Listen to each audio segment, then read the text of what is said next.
Brought to you by TechnoSpark 20 series smartphones. I'm superhuman. Modi ji को मंगलसूत्र की बात नहीं करनी चाहिए, ये उनके मुंह से शोभा नहीं देता। जो खुद मंगलसूत्र की लाज नहीं रख पाए वो किसी के मंगलसूत्र की बात क्यों करें।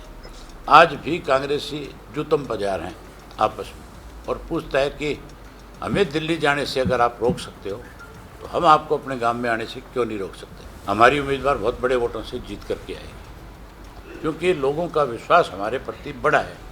हमने लोगों की लड़ाई लड़ी।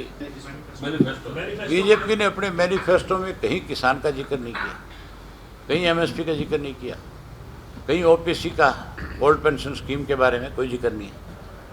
यही हालत कांग्रेस की है। कांग्रेस पार्टी ने भी एमएसपी का जिक्र नहीं किया।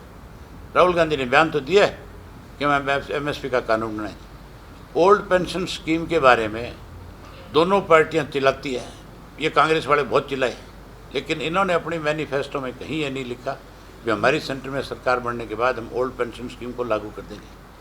आज भी नहीं है। ये किसान विरोधी है, ये कर्मचारी विरोधी है, ये मजदूर और गरीब के विरोधी है। ये तो सिर्फ कैसे बड़े इंडस्ट्रीज को फ़ायदा मिल सके उसके ऊपर सोचते हैं।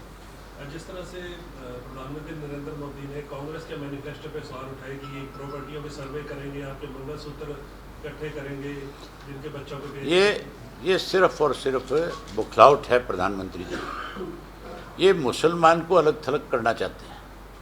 हिंदू और मुस्लिम के नाम पे चुनाव को जीतने का प्रयास है, नहीं जीत पाएंगे। 102 सीट की जो अब तक जो वोटिंग हुई है, जो रिपोर्ट इनके पास गई है, उससे इनको साफ और स्पष्ट बता दिया गया कि तुम 200 से भी कम में जाने वाले हो। तब ये नया कार्ड निकाल करके ले आए, तब ये मंगलसूत्र की बात करी है।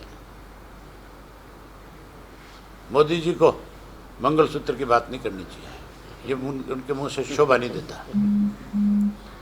जो खुद मंगलसूत्र की लाज नहीं रख पाए वो किसी के मंगलसूत्र की बात क्यों करें। हमने जैसे संदीप का नाम दिया, यूथ है, पढ़ा लिखा लड़का है, इंजीनियर है, छोटी उम्र का है। ये जो जितने भी पुराने धुरंधर राजनीतिक आदमी हैं, इनका और कोई काम नहीं बचा।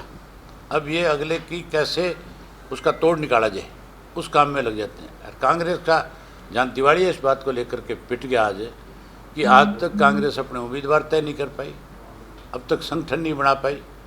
आज भी कांग्रेसी जूतम बाजार हैं आपस में।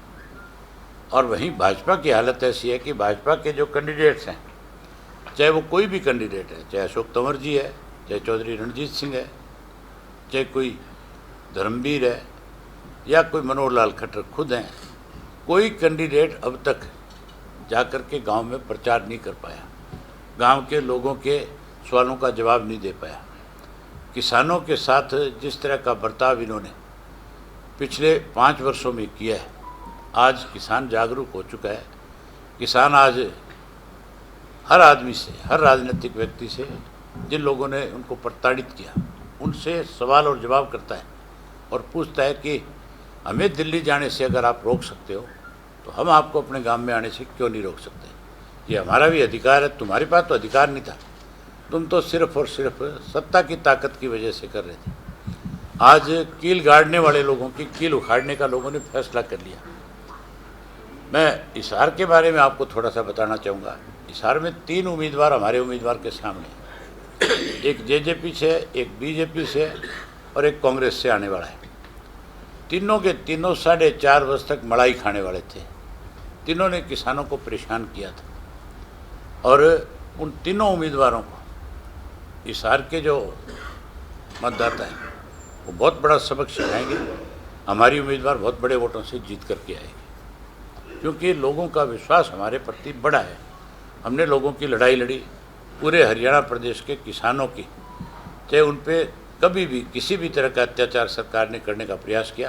केवल इंडियन नेशनल लोकदल पार्टी थी जो उनके साथ जाकर के खड़ी हुई और उनकी लड़ाई विधानसभा में लड़ी, बाहर भी लड़ी, उनको न्याय दिलवाने का काम किया।